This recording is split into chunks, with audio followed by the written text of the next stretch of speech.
दोस्तों क्या हुआ अगर क्लास नहीं चल पाई, तो लीजिए आप लोगों के लिए आ गया है एक रिकॉर्डेड वीडियो। इसमें आप लोग देखिए प्रीमियर ये पूरा वीडियो चलेगा, आपको कमेंट सेक्शन अवेलेबल मिलेगा, लाइव चैट आपको अवेलेबल मिलेगी, उसमें आप लोग अपने डाउट्स को क्लियर करेंगे, आपस में डिस्कशन करेंगे, किसी क्वेश्चन में डाउट होगा तो वो भी वहां पर देखेंगे, और साथ में हम भी उसको मॉनिटर करते रहेंगे, बीच बीच में देखते रहेंगे आप लोग क्या आंसर कर रहे हैं। एक तरफ से क्वेश्चन देखते जाइए, कॉन्सेप्ट देखते जाइए, जो ये रफ्तार है वो कम नहीं होनी चाहिए। राज्य के सिद्धांत हमारा टॉपिक है और इसी को कल भी कंटिन्यू कर लेंगे, अभी रिकॉर्डेड फॉर्म में एक बार उसको देख डालिए, बस ये आपके लिए हेल्पफुल रहेगा। ठीक है, पहला जो हमारा एक इंपॉर्टेंट क्वेश्चन था वो यहां पर शुरुआत से ही बात कर लेते हैं, क्योंकि जो बाद में देखेगा ना उसके लिए थोड़ा सा दिक्कत होगी। तो पहला जो हमारा इंपॉर्टेंट क्वेश्चन था कि आत्मरक्षा के अधिकार को व्यक्ति का प्राकृतिक अधिकार मानना। हमने पता है कि भाई हॉब्स ने यहां पर प्राकृतिक अधिकारों की बात करी थी, संपत्ति के अधिकार, जीवन का अधिकार, बहुत सारी अधिकारों की जो कि प्रकृति के द्वारा मिले हैं, और इस पर आत्मरक्षा का जो अधिकार है वो भी एक प्राकृतिक अधिकार था। किसने कहा था? हॉब्स ने। अच्छा, हॉब्स वही व्यक्ति है जो कि समाज को कैसा मानता था? हिंसक बर्बर समाज मानता था, उसके आधार पर ये अवधारणाओं को पेश करता था। बाद में उसको स्थापित करने, उसको स्टेबल करने के लिए इन्होंने क्या सुझाव दिया था? इन्होंने कहा सामाजिक समझौता हो, जिससे क्या हो? पूरी तरह से, जिससे पूरी से एक निरंकुश राजा वहां पर आकर के बैठ जाए, शासक बैठ जाए, और उसके माध्यम से चीजें चलें आगे, है ना। तो वो लेवियाथन की अवधारणा। अच्छा, इन्होंने और क्या क्या विचार दिए आपके सामने आएगा। देखिए, इनका जो जन्म है वो 1588 से 1689 तक इनका जीवन काल रहता है। उसके बाद में अगला नंबर ब्रिटिश, जो ये ब्रिटिश हैं, अंग्रेज हैं ये, है ना, यांत्रिकवाद के जनक ये मतलब यांत्रिकवाद को ये एक तरह से क्या करते थे? यांत्रिकवाद को ये इस्टेब्लिश करने का काम करते थे। पूर्ण राज्य को स्थापित करने के बाद सामाजिक संविदा सिद्धांत का संस्थापक इसे माना जाता है। अच्छा, लेवियाथन की बात करें, सबसे फेमस इनका ग्रंथ है ना। डीसाइव की बात करें तो ये दूसरा इंपॉर्टेंट है, ये भी बार बार पूछा गया है। इन दोनों को आप बिल्कुल याद रखेंगे, लेवियाथन और डीसाइव, ठीक है, दोनों इंपॉर्टेंट है, याद रखेंगे, है ना। लेवियाथन सबसे बड़ा जानवर, उसको लेवियाथन इन्होंने कहा, और वो निरंकुश राजा ही है जो इन सारी चीजों को कंट्रोल करने का काम कर रहा। और क्या इन्होंने कहा? मनुष्य स्वार्थी है, भयभीत है, प्रतिस्पर्धा में लगा हुआ है, और शक्ति लोलुप है। शक्ति के लिए क्या करता है? बहुत ज्यादा शक्ति का प्रेमी है। प्रकृति की जो अवस्था है वो कोई कानून नहीं है, कोई नैतिकता नहीं है, कोई सुरक्षा नहीं है, ये सबका सबके खिलाफ में युद्ध है। ये बहुत इंपॉर्टेंट वाली लाइन इनकी आपको याद रखनी है। लोग अपनी संप्रभुता को अपनी स्वतंत्रता सौंप देते हैं। जो जितने हमारे संप्रभु हैं, राजा को सारे के सारे अधिकार दे दो, वो जो करेगा वो करेगा। ये आपको याद रखना है। ये सामाजिक समझौता इनके द्वारा प्रतिपादित हुआ। ठीक है, आगे बढ़ते हैं। सर्वोच्च सत्ता जो देखें, वो संप्रभु की शक्ति जो है वो सर्वोच्च सत्ता इन्होंने बताई। राज्य का स्वरूप कैसा होना चाहिए? निरंकुश राजतंत्र, एब्सोल्यूट मोनार्ची की अवधारणा ये देते हैं। कानून वही है जो संप्रभु बनाए, नैतिकता और न्याय संप्रभु की इच्छा पर ही पूरी तरह से निर्भर करे। राज्य पूरी तरह से चलेगा कैसे? संप्रभु, संप्रभु ही यहां पर सर्वोच्च है, संप्रभु यहां जो करेगा वही माना जाएगा, ये आपको याद रखना है। अच्छा, धर्म पर विचार की बात करें तो धार्मिक मामलों पर अंतिम निर्णय भी संप्रभु का ही होना चाहिए। आधुनिक अगर राजनीतिक दर्शन का जनक इन्हें माना जाता है, राजनीतिक महत्व में आधुनिक जो दर्शन है ना उसके जनक के रूप में इन्हें जाना जाएगा। सामाजिक समझौता की अवधारणा ये जो देते हैं ये भी अपने आप में इंपॉर्टेंट है, क्योंकि हॉब्स से लॉक बने, लॉक से फिर रूसो बने, ये आपको याद रखना है। राज्य की आवश्यकता का वैज्ञानिक और तर्कपूर्ण आधार, ये भी क्वेश्चन बना है हमारा। हम लोगों ने सिलेक्शन शो जब प्रैक्टिस किया था, हम लोगों ने देखा वैज्ञानिक और तर्कपूर्ण आधार देने के लिए किसे जाना गया? हॉब्स को ही जाना गया, याद रखेंगे। मनुष्य को अत्यधिक स्वार्थी बनाया, इसकी वजह से इनकी आलोचना भी होती है। ठीक है, अगला क्वेश्चन आपके सामने, राज्य की बहुलवादी धारणा जो है वो इसमें कौन सा संबंधित, यहां पर आपको मिलान जो है वो करना है, कौन सा गलत है ये बताना है। यूपी टीजीटी परीक्षा का पूछा हुआ प्रश्न है, राज्य के बहुलवादी धारणा मैकाइवर और लॉस्की की, या फिर राज्य की शक्ति की धारणा मैकियावेली की, अराजकतावाद जो है वो मार्क्स का या बेंथम का, और सर्वसत्तावादी जो है वो हीगल और बेरहार्डी। देखिए बाकी सारे तो सही हैं, लेकिन ये अराजकतावादी जो है वो मार्क्स और बेंथम नहीं। मार्क्स की बात करेंगे तो मार्क्सवाद से संबंधित है, ये उपयोगितावाद से संबंधित बेंथम हो जाते हैं, तो ये अराजकतावाद से संबंधित नहीं है। यही वाला स्टेटमेंट हमारा इसमें गलत हो जाएगा, बाकी सारे मैच यहां पर सही हैं। अब देखिए आपके सामने आ रहा है कार्ल मार्क्स, कुछ मेन जो विचारक हैं और उनसे संबंधित उनकी विचारधाराएं एक ही जगह पर। देखिए कार्ल मार्क्स आते हैं तो ये मार्क्सवाद की बात करते हैं, हॉब्स आते हैं तो ये निरंकुशवाद की या सामाजिक संविदावाद की बात करते हैं, जिसमें ये एक समझौते को प्रतिपादित करने का काम करते हैं कि राज्य को स्थापित कर दो, लेवियाथन को स्थापित कर दो, निरंकुश राजा वहां पर रहेगा और वही पूरा सब कुछ देख लेगा। जॉन लॉक आते हैं, जॉन लॉक उदारवाद के जनक माने जाते हैं, प्राकृतिक अधिकारवाद को भी ये प्रोपोगेट करते हुए दिखाई पड़ते हैं। रूसो का नाम आएगा तो ये लोकतांत्रिक सामाजिक संविदावाद को ये मानते हैं या कलेक्टिविज्म की ये प्रतिपादना करते हैं। अच्छा, मॉन्टेस्क्यू अगर आते हैं तो शक्ति विभाजन के सिद्धांत को ये समझाते हैं, और अगर अरस्तु आते हैं तो ये रियलिटी पर बात करते हैं, है ना, ये यथार्थवाद पर बात करते हैं, मिश्रित सरकार के सिद्धांत को ये प्रतिपादित करते हैं। आदर्शवाद जैसे ही नाम आता है तो प्लेटो आपको याद आने चाहिए। यथार्थवादी राजनीति हमने पता है कि अरस्तु ने भी करी, लेकिन मैकियावेली भी इनसे संबंधित हो जाते हैं। उपयोगितावाद में बेंथम का नाम याद रखेंगे। मिल जो है वो उदारवादी भी, व्यक्तिवादी भी और उपयोगितावादी भी ये कहे जाते हैं, ठीक है। एडम स्मिथ का नाम आता है तो पूंजीवाद से इन्हें हम लोग जोड़ने का प्रयास करेंगे। अगर गांधी जी की बात करें तो ये सामुदायवाद पर बात करते हैं या अहिंसात्मक राजनीतिक दर्शन की ये प्रतिपादना करने का कार्य करते हैं। अंबेडकर का बात करेंगे तो ये सामाजिक न्यायवाद के आधार पर राज्य को फॉर्म करने की बात करेंगे, लोकतांत्रिक समानतावाद की अवधारणा को ये पेश करने की कोशिश करेंगे। अच्छा, हीगल की अगर बात करें तो आदर्शवाद, है ना, और डाइलेक्ट्रिक जो सिद्धांत हैं उनकी प्रतिपादना के लिए ये बात करते हैं। State is the March of God on earth, किसका स्टेटमेंट? हीगल का स्टेटमेंट, ठीक है। लेनिन आते हैं तो लेनिनवाद की प्रतिपादना करते हैं, क्रांतिकारी समाजवाद की अवधारणा को ये पेश करते हैं। अच्छा, ग्रैम्सी अगर आए तो इन्होंने सांस्कृतिक मार्क्सवाद या हेगमनी सिद्धांत को यहां पर प्रतिपादित किया, और उसके बाद में एरेंट का नाम आता है तो ये टोटल जो एक थ्योरी होती है टोटलियनवाद, है ना, उसका ये विश्लेषण करते हुए पाए गए। उदारवादी सिद्धांत न्याय का जो है वो जॉन रॉल्स से संबंधित रहे, और स्वतंत्रतावाद जो है वो नॉजिक से संबंधित एक वाद जो कि एक इंपॉर्टेंट है ना। अच्छा, इनको अगर समराइज्ड फॉर्म में आपके सामने पेश करें तो मार्क्स हमारे मार्क्सवाद से, हॉब्स निरंकुशतावाद और सामाजिक संविदावाद से, जॉन लॉक उदारवाद और प्राकृतिक अधिकारों की बात कर रहे थे, रूसो जो है वो लोकतांत्रिक संविदावाद से बात कर रहे थे, मॉन्टेस्क्यू यहाँ पर शक्ति के विभाजन की बात कर रहे थे, प्लेटो आदर्शवाद की बात कर रहे थे, अरस्तु जो है वो यथार्थवाद की बात कर रहे थे, मैकियावेली राजनीतिक यथार्थवाद की बात कर रहे थे, बेंथम जो है वो उपयोगितावाद की बात करेंगे, और मिल जो है वो उदारवाद और व्यक्तिवाद की बात करेंगे। इसके बाद अगला नंबर आता है एडम स्मिथ का, ये पूंजीवाद की बात करेंगे, गांधी अहिंसावादी दर्शन की,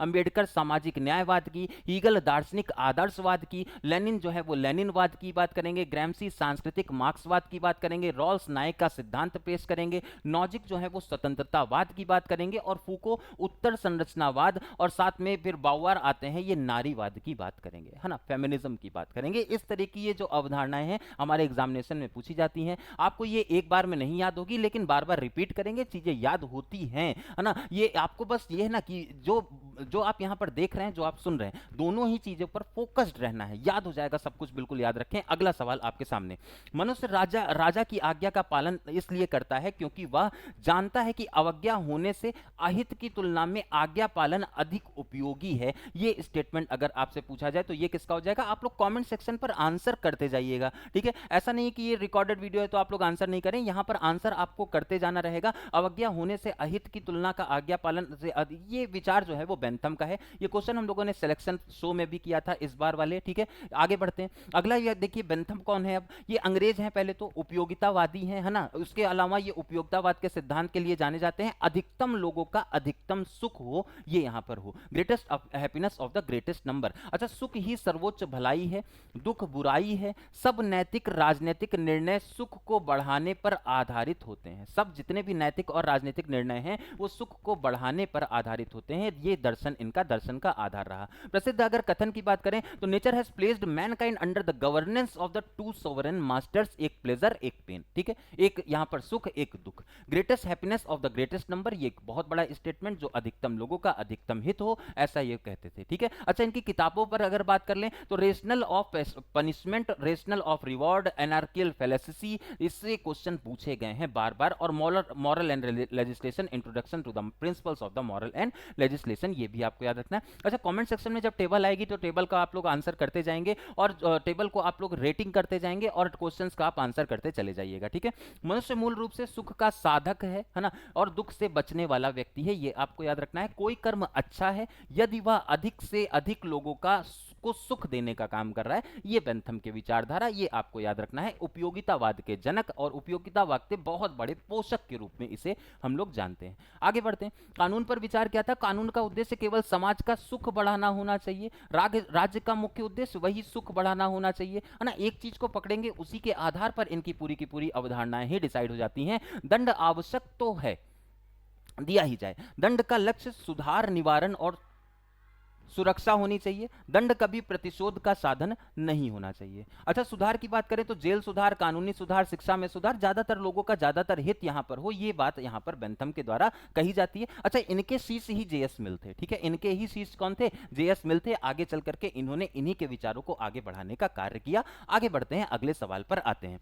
अगर आपसे पूछा जाए निम्न कथनों में से एक कौन सा सही नहीं है, राज्य सरकार अमूर्त और सरकार मूर्त रूप से काम करती है, राज्य जो है वो अमूर्त रूप से और सरकार मूर्त रूप से सामने से काम करती है, समाज जो है वो राज्य से व्यापक होता है, सरकार राज्य का अभिकर्ता होता है, या राज्य की सदस्यता ऐच्छिक होती है। कमेंट सेक्शन में आप लोगों के आंसर आने चाहिए, है ना, लगातार आने चाहिए। इसमें जो हमारा आंसर हो जाएगा क्या, सदस्यता ऐच्छिक नहीं है भाई, सदस्यता अनिवार्य एक चीज है ना, सदस्यता बिल्कुल भी ऐच्छिक नहीं है, क्या है, ये पूरी तरह से अनिवार्य चीज है। अब देखते हैं, आगे बढ़ते हैं, अगले सवाल पर आ जाते हैं। राज्य के संसाधन से संगठित एक व्यक्ति है जो कानून का निर्माण और क्रियान्वयन करता है, किसके द्वारा कहा गया ऐसा बताइए। कानून का निर्माण और क्रियान्वयन करना, राज्य के सरकार से संगठित एक ऐसा व्यक्ति जो कानून निर्माण एवं क्रियान्वयन भी करता है, ये आपको बताना है। इसका आंसर क्या हो जाएगा, तो इसका आंसर जो है वो डाइसी हो जाएगा, ठीक है। डाइसी कौन है, आइए समझ लेते हैं। देखिए, पूरा नाम इनका एल्बर्ट वेन डाइसी है ना, ब्रिटिश ये भी हैं, विधिवेत्ता हैं, जूरिस्ट हैं, संवैधानिक विचारक भी ये रहे, है ना। Study of the law of the constitution इनकी प्रमुख पुस्तक आपको याद रखनी है। प्रमुख पुस्तक आपने याद रख ली, study of the law of the constitution. अच्छा, रूल ऑफ लॉ के सिद्धांत को ये प्रतिपादित करते हैं, पार्लियामेंट्री सोवरेनिटी को ये, सर्वोच्चता को ये प्रतिपादित करते हैं, कानून के समक्ष समानता को मानते हैं, मनमानी शक्ति का अभाव को ये की वकालत करते हैं, उदार संवैधानिकवादी ये एक व्यक्ति हैं, ठीक है। अब भूलेंगे क्या, डाइसी कैसे व्यक्ति हैं, ये लिबरल कॉन्स्टिट्यूशन के आधार पर चीजों को काम करने का, चीजों को ये आगे बढ़ाने का काम करते हैं। संविधान, ब्रिटिश संविधान का आधुनिक जो संविधान कानून के प्रमुख सिद्धांतकार ये माने जाते हैं। अगला सवाल आपके सामने, ठीक है। राज्य सिर्फ समुदाय ही नहीं वर्ण सर्वोच्च समुदाय भी है, ये किसका स्टेटमेंट है, अगर आपसे पूछा जाए ये किसका स्टेटमेंट, मैक्सी का, फॉस्टर का या डनिंग का, तो ये या फिर अरस्तु का, तो ये अरस्तु का स्टेटमेंट है, याद रखेंगे, ठीक है, डी वाला ऑप्शन। आगे बढ़ते हैं, अरस्तु को समझ लेते हैं। पूरा नाम इनका अरस्तु ही है ना। 384 बीसी से 322 ईस्वी पूर्व, है ना, बीसी में ये इनका एक तरह से कार्यकाल, जीवन इनका रहा। राजनीति के पिता ये माने गए, father of the political science, बहुत बार ये भी पूछा गया है। यथार्थवाद से संबंधित थे, तर्कवाद से संबंधित थे, पॉलिटिक्स इनकी एक बहुत फेमस किताब, और निकोमन एथिक्स ये भी एक बहुत फेमस किताब है। और कोई अगर याद आ रही हो तो कॉमेंट सेक्शन आपके पास अवेलेबल है। मनुष्य एक सामाजिक प्राणी है, man is a social animal, ये विचार इन्होंने दिया। मनुष्य एक पॉलिटिकल प्राणी है, पॉलिटिकल है, वो भी यहां पर विचार इनके द्वारा दिया गया। अच्छा, राज्य पर विचार इनका क्या था, परिवार, ग्राम और राज्य, ये क्रमिक विकास के माध्यम से प्राकृतिक संस्था राज्य हमारी बनती है। मध्यम वर्ग पर आधारित मिश्रित शासन ही यहां पर श्रेष्ठ है। अच्छा शासन राजतंत्र, एरिस्टोक्रेसी और पॉलिटी है। बुरा शासन अगर देखेंगे तो यहां पर तानाशाह, कुलीन तंत्र या भीड़ तंत्र, है ना, ये क्या हो जाएगा, ये हमारा बुरा शासन हो जाएगा। विकृत रूप, तीन प्रकार के शासन, उनके विकृत रूप, दोनों ही चीजें इनके द्वारा दिए गए थे। अच्छा, वितरणात्मक न्याय और सुधारात्मक न्याय का सिद्धांत इन्होंने दिया था।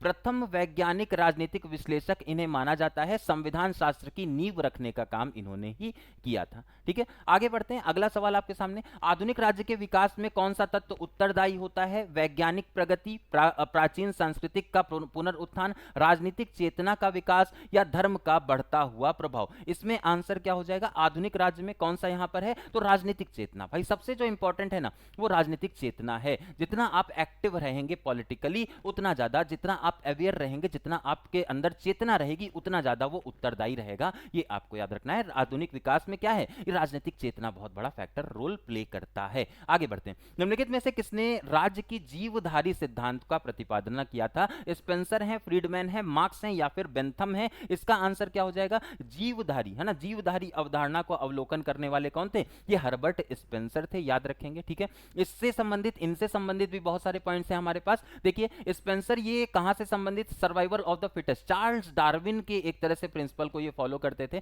सामाजिक डार्विनवाद की विचारधारा इनकी रही। समाज एक जैविक जीव की तरह धीरे धीरे विकसित होता है। न्यूनतम राज्य की अवधारणा को इन्होंने सर्वोच्च माना। स्वतंत्रता, अत्यधिक व्यक्तिगत स्वतंत्रता का समर्थन इन्होंने किया और राज्य को हस्तक्षेप नहीं करना चाहिए, ऐसी अवधारणा ये देते हैं। कल्याणकारी राज्य की बात करें तो गरीबों की सहमति, पेंशन, कल्याण योजनाओं का विरोध यहां पर रहेगा और कमजोर बच जाते हैं, विकास रुकता है ना, ये अवधारणा इनकी कल्याणकारी विद्रोहकारी राज्य का इन्होंने विरोध किया। गरीबों की सहायता, पेंशन, कल्याण योजना का विरोध इन्होंने किया। इन्होंने कहा कि इससे कमजोर बच जाते हैं और विकास रुक जाता है। ठीक है, कमजोर कमजोर बने रहेंगे क्योंकि उनको बहुत सारे फ्रीबीज मिल जाएंगे और विकास रुक जाएगा। ठीक है, प्रमुख इनकी रचनाओं की बात करें तो सोशल स्टैट्स इनकी एक प्रमुख रचना और प्रिंसिपल ऑफ सोशोलॉजी भी इनसे संबंधित है। सोशलिज्म डार्विनवाद की बात करते थे, सामाजिक डार्विनवाद की अवधारणा को पेश करते थे। आलोचना की हुई सामाजिक असमानता का इन्होंने समर्थन किया था, है ना। गरीबों के लिए भला नहीं हो रहा है तो इनकी आलोचना तो होनी ही है।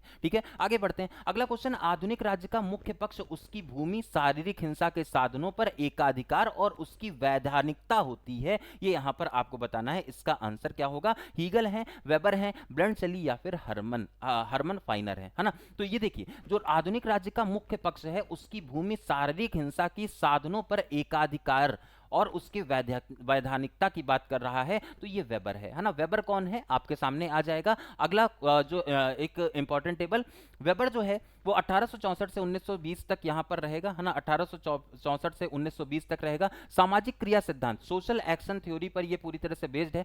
समाज को समझने के लिए व्यक्ति की अर्थपूर्ण क्रिया को ये समझना जरूरी मानता है। ठीक है, ये अर्थपूर्ण क्रिया को ये समझना जरूरी मानता है। उद्देश्य तर्कपूर्ण क्रिया है, मूल तर्कपूर्ण क्रिया है, भावनात्मक क्रिया और पारंपरिक क्रिया पर ये बात करते हैं। तो ये आपको याद रखना है, मैक्स वेबर के विचार सोशल एक्शन थ्योरी पर बेस्ड हैं। और इन्होंने जो अपने सामाजिक क्रिया के प्रकार हैं उनको 4 भागों में विभाजित किया। एक उद्देश्यपूर्ण तर्कपूर्ण क्रिया, एक मूल तर्कपूर्ण क्रिया, एक भावनात्मक क्रिया, एक पारंपरिक क्रिया के रूप में इन्होंने इस चीज को प्रतिपादित करने का कार्य किया। अच्छा, नौकरशाही सिद्धांत जो है, आधुनिक नौकरशाही तर्क, नियम, पदानुक्रम और विशेषज्ञता पर आधारित है ना। और कैपिटलिस्ट का यहाँ पर विकास होता है और धर्म सामाजिक परिवर्तन को प्रभावित करता है। करिश्माई एक तरह से अधिकार इन्होंने पहले करिश्माई अधिकार, परंपरागत अधिकार और वैधानिक तर्कसंगत अधिकार की अवधारणा इन्होंने पेश करी थी। याद रखेंगे कुछ चीजें ऐसी जो आपके एग्जामिनेशन में डायरेक्टली रिपीट हो सकती हैं।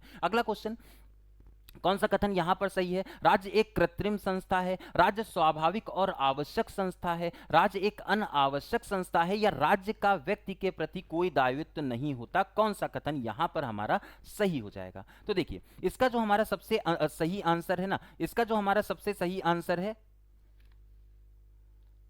इसका जो हमारा सबसे सही आंसर हो जाएगा वो क्या हो जाएगा? वो बी ऑप्शन यहां पर सही हो जा रहा है। ठीक है, बी ऑप्शन यहां पर सही हो जा रहा है। स्वाभाविक और आवश्यक संस्था के रूप में इसे माना जाता है। अब देखिए, यह सत्य है, जहां अभिव्यक्त करने वाली शक्ति नहीं होती वहां राज्य नहीं होता, परंतु शक्ति के क्रियान्वयन से ही, है ना, शक्ति के क्रियान्वयन से ही राज्य का निर्माण नहीं होता, अन्यथा दस्युपूत मतलब विद्रोहकारी सेना भी राज्य बन जाएगी। यह किसका कथन है? इंपॉर्टेंट कथन, है ना। और इस तरह के कथन जो लंबे वाले होते हैं ना, ये हमारे एग्जामिनेशन में बार बार पूछ लिए जाते हैं। इसमें हमारा आंसर जो है वो मैकाइवर हो जाएगा। ठीक है, मैकाइवर मतलब अभिभूत करने वाली शक्ति नहीं होती। यह सत्य है, जहां अभिभूत करने वाली शक्ति नहीं होती वहां राज्य नहीं होता, परंतु शक्ति के क्रियान्वयन से राज्य का निर्माण नहीं, केवल शक्ति के माध्यम से राज्य नहीं बनेगा, ये विद्रोहकारी सेना भी राज्य ऐसा अगर होता ना तो विद्रोहकारी सेना भी एक राज्य बना लेती। ये कहना मैकाइवर का था। ये कौन है आइए समझते हैं। पूरा नाम इनका है रॉबर्ट मॉरिसन और मैकाइवर, है ना, आर.एम. मैकाइवर।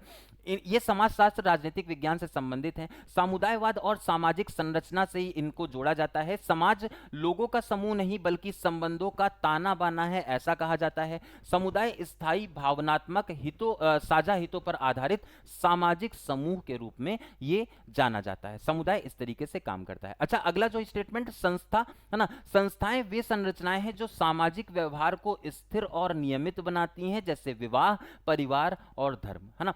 संघ उद्देश्य आधारित समूह है, जैसे क्लब, संगठन, यूनियन, ये बनाए जाते हैं, पैदा नहीं होते। ये भी इन्हीं का विचार, ये आपको याद रखना है, मैकाइवर से संबंधित है। ठीक है, राज्य समाज का हिस्सा है और समाज व्यापक है। राज्य संकीर्ण केवल संस्था, राजनीतिक संस्था है ना। इस आधार पर इन्होंने अपने विचार दिए। सोसाइटी, अगर पुस्तकों की बात करें तो टेक्स्ट बुक ऑफ सोशोलॉजी और कम्युनिटी एंड सोसाइटी, ये दोनों इंपॉर्टेंट है। मॉडर्न स्टेट भी कई बार पूछी गई है, ये भी मैकाइवर की ही किताब है। आलोचना इनकी होती है कि समाज की संरचना को अधिक आदर्शवादी दृष्टि से देखने का आरोप इनके ऊपर लगाया जाता है। अब देखिए, राज्य की उत्पत्ति का सबसे प्राचीन अगर सिद्धांत पूछा जाए तो कौन सा है, सबसे पुराना वाला कौन सा, अगर सिद्धांत आपसे पूछा जाए सबसे पुराना कौन सा है, तो देवताओं, है ना, सबसे पहले पूजा ही होती है, देवता ही आते हैं, दैवीय सिद्धांत इसमें सबसे पुराना है। निम्नलिखित दार्शनिकों को सही अगर ऐतिहासिक क्रम में लगाना हो तो आप कैसे लगाएंगे, हॉब्स हैं, लॉक हैं, रूसो हैं और मॉन्टेस्क्यू हैं, है ना। तो देखिए, हॉब्स लॉक तो आपको याद ही रखना है, बीच में मॉन्टेस्क्यू का नाम आता है, ठीक है, बीच में मॉन्टेस्क्यू का नाम आता है और लास्ट में रूसो का नाम आता है। ये वाला क्वेश्चन हम लोगों ने सिलेक्शन शो में भी किया था। आगे बढ़ते हैं, किस दर्शन शास्त्र के ज्यामिति और भौतिकी और मनोविज्ञान की मदद लेने का एक तरह से श्रेय दिया जाता है, हॉब्स, लॉक, रूसो या फिर मिल, कौन ऐसा है जो कि ज्यामिति और इन सारी चीजों को इंक्लूड करता है अपने दर्शन में। ये अगर आपसे पूछा जाए इसका आंसर क्या हो जाएगा, तो साइंटिफिक वैज्ञानिक आधार पर अपने विचार कौन दे रहा था, हॉब्स ही दे रहा था, याद रखेंगे।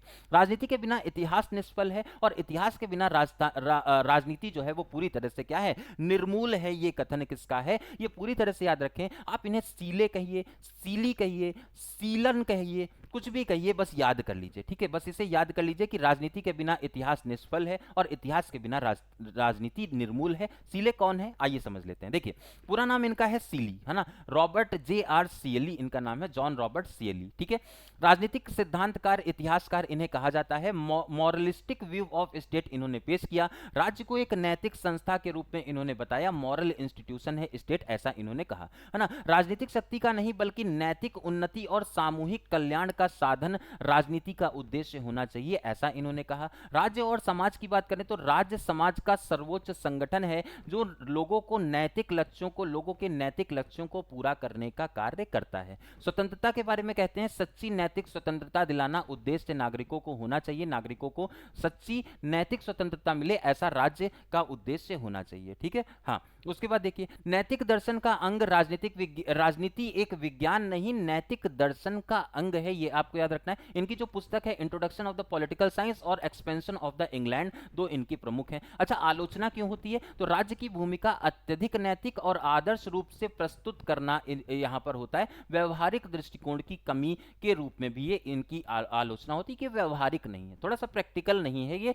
इस वजह से इसकी आलोचना होती है, ये आपको याद रखना है, ठीक है। अगला सवाल आपके सामने, राज्य की उत्पत्ति के संबंध में ऐतिहासिक सिद्धांत का प्रतिपादन अगर पूछा जाए, राज्य की उत्पत्ति के संबंध में ऐतिहासिक सिद्धांत, ऐतिहासिक, है ना, जो ऐतिहासिक सिद्धांत का प्रतिपादन अगर पूछा जाए किसने किया, तो इसमें नाम आपको हेनरी मेन का याद रखना है। किसका, हेनरी मेन का ऐतिहासिक सिद्धांत का प्रतिपादन इन्होंने ही किया। लास्ट में एक बहुत कंप्लीट समरी आपके सामने आएगी जो कि बहुत सारे विचारकों की विचारधाराओं को क्लियर करने का काम करेगी। जितने भी विचारक मोटे मोटे यहां पर आएंगे उनका एक समरी पॉइंट लास्ट में आपको देखने को मिलेगी। 30 सवाल हम लोग कर रहे हैं और बहुत अच्छे से इन लोगों को, इन चीजों पर डिस्कशन करते, बहुत डिटेल में डिस्कशन करते, लेकिन लाइव क्लास टेक्निकल इश्यूज की वजह से नहीं चली। कोई दिक्कत नहीं है, हमारा उद्देश्य होना चाहिए मैक्सिमम क्वेश्चंस और मैक्सिमम फैक्ट्स को तैयार रखना, है ना, वही हमारा उद्देश्य के आधार पर हम लोग बढ़ रहे हैं। जीआईसी प्रवक्ता का पूछा हुआ प्रश्न, राज्य केवल समुदायों का समुदाय नहीं बल्कि एक सर्वोच्च समुदाय है, ये किसका स्टेटमेंट है, राज्य जो है वो समुदायों का समुदाय नहीं बल्कि एक सर्वोच्च समुदाय है, ये अरस्तु का स्टेटमेंट है। ये उत्तराखंड वालों ने भी पूछ लिया,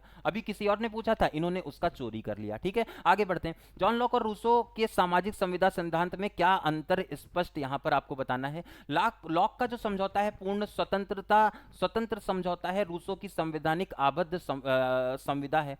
लॉक समुदाय को नगण्य शक्ति प्रदान करता है, जबकि रूसो जो है, रूसो की संविदा में व्यक्ति के समुदाय में पूर्ण समर्पण हो जाता है। लॉक की संविदा व्यक्तियों के अधिकार सुरक्षित हो जाते हैं, जबकि जो रूसो की संविदा में व्यक्ति के अधिकार अवसान हो जाते हैं। कौन सा स्टेटमेंट यहां पर हमारा सही है या फिर सारे, देखिए यहां पर बेसिकली हम लोगों ने क्वेश्चन सिलेक्शन शो में भी किया था, इसमें सारे ही स्टेटमेंट हमारे सही हो जाएंगे, ठीक है। आगे बढ़ते हैं, अगले सवाल पर आते हैं। सेबाइन कहता है कि अंग्रेजी भाषी जातियों ने जितने भी राजनीतिक दर्शनों को जन्म दिया उनमें कदाचित महानतम कौन सा है, कौन सा महानतम है सेबाइन के अकॉर्डिंग अगर पूछा जाए, यूपी जीडीसी परीक्षा का पूछा हुआ प्रश्न। और सेबाइन जो है वो हॉब्स की उपलब्धियों को महान बताता है। यहां पर कौन हो जाएगा, जिसमें भी जितने भी भाषा जातियों अंग्रेजी भाषा में जो जन्म लिए उसमें हॉब्स को इन्होंने महान बताया था, ये आपको याद रखना है। हॉब्स के अनुसार प्राकृतिक अवस्था में मानवीय जीवन कैसा होता है, एकाकी, निर्धन, निंदनीय और अल्पकालिक होता है, एकांकी किंतु शांतिपूर्ण होता है, सामाजिक, सहयोगी और किंतु दरिद्र होता है,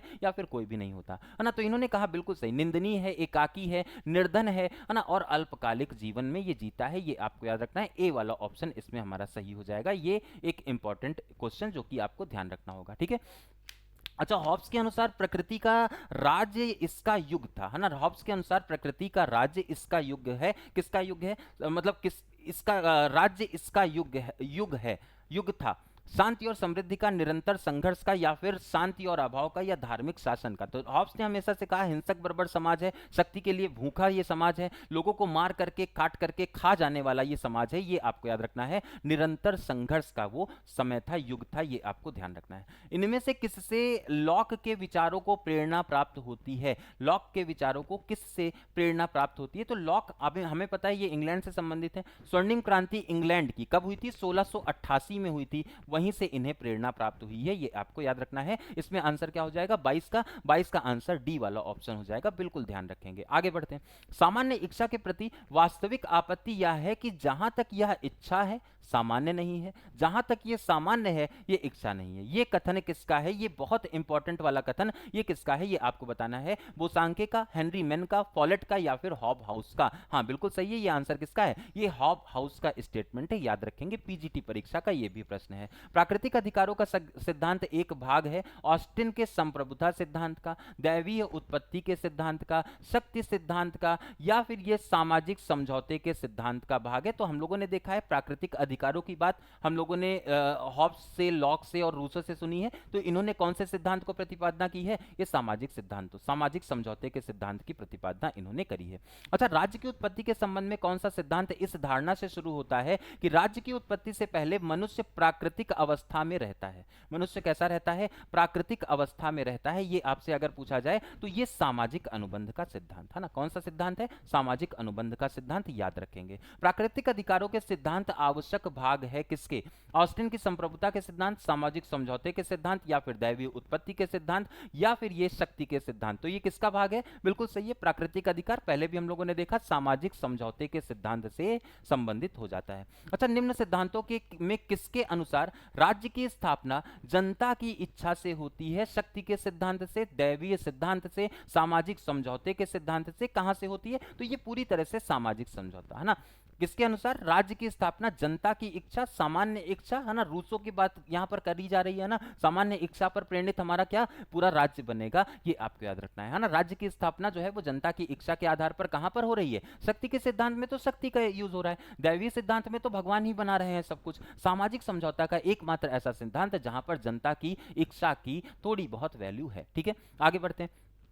निम्न में से कौन सा सामाजिक संविधा के सिद्धांत से संबंधित है? ऑस्टिन, लॉक, या फिर मिल, या फिर मार्क्स? तो सामाजिक संविधा में हॉब्स, लॉक, रूसो का नाम आता है, यहां पर आंसर लॉक हो जाएगा, बिल्कुल कोई दिक्कत नहीं इसमें। इनमें से कौन है राज्य की उत्पत्ति के सामाजिक अनुबंध सिद्धांत से नहीं जुड़ा हुआ है? हॉब्स, लॉक, रूसो तो जुड़े हैं, लेकिन मिल यहां पर नहीं जुड़ा हुआ है, ये आपको ध्यान रखना है। मिल यहां पर इससे संबंधित नहीं है। अच्छा, आखिरी क्वेश्चन है आज की क्लास का। निम्नलिखित में से किस विचारक ने सामाजिक समझौते के सिद्धांत की आलोचना नहीं करी है? अगर आपसे पूछा जाए, मार्क्स हैं, राइट हैं, वाहन है, या फिर ग्रीन है? कौन ऐसा है जो कि इसमें इसकी आलोचना नहीं करता? तो ये राइट है। कौन है ये राइट है, याद रखेंगे, है ना। राइट ने इस चीज को राइट माना, सामाजिक समझौते के सिद्धांत की आलोचना इन्होंने नहीं करी थी। अब आपके सामने एक आएगी समरी, पूरी की पूरे जितने भी विचारक हम लोगों ने देखे उनके विचारों से रिलेटेड डायरेक्टली मैप, एक टेबल आपके सामने, ध्यान से देखिए, उसके बाद में एंड करेंगे। ठीक है, देखिए, थॉमस हॉब्स जो है वो निरंकुशवाद और सामाजिक संविदा और मनुष्य स्वार्थी है ऐसा कहते हैं। ठीक है, लॉक की अगर बात आती है तो ये उदारवाद के प्रतिपादक, प्राकृतिक अधिकार और सीमित सरकार की अवधारणा को पेश करते हैं। रूसो की अगर बात आई तो लोकतांत्रिक सामाजिक संविदा और सामान्य इच्छा की अवधारणा को ये पेश करते हैं, जनरल विल के कॉन्सेप्ट को पेश करते हैं। मॉन्टेस्क्यू की अगर बात करें तो शक्ति विभाजन का सिद्धांत इससे संबंधित है। प्लेटो की अगर बात करें तो ये आदर्शवाद और दार्शनिक राजा की बात करते हैं। ठीक है, अरस्तु की बात करें तो ये यथार्थवाद, रियलिटी पर भरोसा करते हैं, मिश्रित शासन की अवधारणा करते हैं और मनुष्य को सामाजिक प्राणी घोषित करते हैं। मैकियावेली की अगर बात करें तो राजनीतिक यथार्थवाद, मतलब एंड्स जस्टिफाई मींस, मतलब यहां पर क्या है, राजनीतिक यथार्थवाद की बात मैकियावेली के द्वारा करी जाती है। ठीक है, मार्क्स अगर देखें तो मार्क्सवाद के जनक ये माने गए और वर्ग संघर्ष को ये आगे प्रतिपादित करते हैं। ऐतिहासिक भौतिकवाद की अवधारणा को मार्क्स ने पेश किया। लेनिन की अगर बात करें तो लेनिन यहां पर लेनिनवाद की अवधारणा को पेश करते हैं। क्रांतिकारी अग्रणी पार्टी की भूमिका, एक तरह से क्रांतिकारी अग्रणी पार्टी की भूमिका ये यहां पर स्पष्ट करने का कार्य करते हैं। ग्रैम्सी का नाम आता है तो हेगमनी, सांस्कृतिक हेगमनी के लिए इसे जाना जाता है। सांस्कृतिक मार्क्सवाद के लिए भी ग्रैम्सी को जाना जाता है, ये आप ध्यान रखेंगे। अच्छा, हीगल की अगर बात करें तो दार्शनिक आदर्शवाद और द्वंद्वात्मक चीजों के लिए हीगल को जाना जाएगा। उपयोगितावाद बेंथम संबंधित है, अधिकतम लोगों का अधिकतम है, याद रखेंगे। मिल भी यहाँ पर उपयोगितावाद और व्यक्तिवाद और उदारवाद से संबंधित है। बेंथम के ही ये शिष्य हैं, बेंथम के बहुत सारे विचारों का इन्होंने आगे इलेबोरेशन किया था। अगर एडम स्मिथ की बात करें तो मुक्त बाजार, पूंजीवाद और अदृश्य हाथ की अवधारणा को एडम स्मिथ पेश करते हैं। गांधीवाद जो है वो अहिंसक दर्शन पर बेस्ड था, ग्राम स्वराज पर बेस्ड था और सत्याग्रह इसका मूल आधार हुआ करता था। बी आर अंबेडकर सामाजिक न्याय की अवधारणा को पेश करेंगे, समानता और जाति उन्मूलन की विचारधाराओं को पेश करते हैं। अच्छा, स्पेंसर का नाम आता है तो सामाजिक डार्विनवाद, सर्वाइवल ऑफ द फिटेस्ट की अवधारणा। वेबर का अगर नाम आएगा तो आप इसमें सामाजिक क्रिया सिद्धांत, नौकरशाही, वैधानिक अधिकार, इन सारी बातों पर बात करते हैं।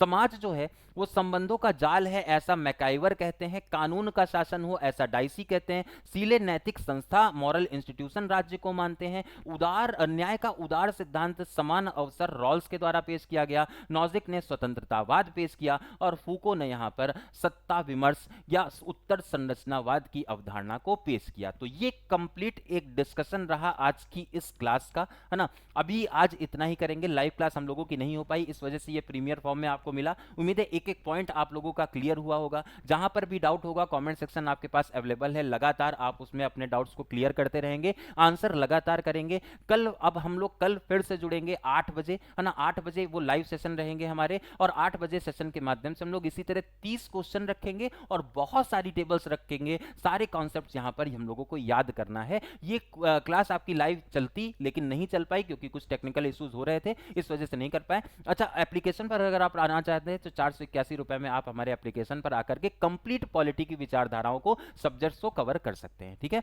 और इसके अलावा आज के सेशन में इतना ही। कैसी लगी ये क्लास, कैसा लगा ये कवरेज, आप एक बार कमेंट सेक्शन में जरूर बताइएगा। और फीडबैक आपका इंपॉर्टेंट है, हर प्रकार से फीडबैक देने में किसी भी प्रकार की कोई कंजूसी मत करिए, क्योंकि लोगों तक आपको हमें पहुंचाना है। आप ही हमारी ब्रांड एम्बेसडर हैं। सिलेक्शन गाइडेड एप्लीकेशन पर जुड़े रहिए। यूट्यूब चैनल पर लगातार 8 बजे हम लोग एमसीक्यू प्रैक्टिस करते रहते हैं, उसमें भी प्रतिभाग करिए और अपनी तैयारी को बहुत अच्छे से आगे बढ़ाते रहिए।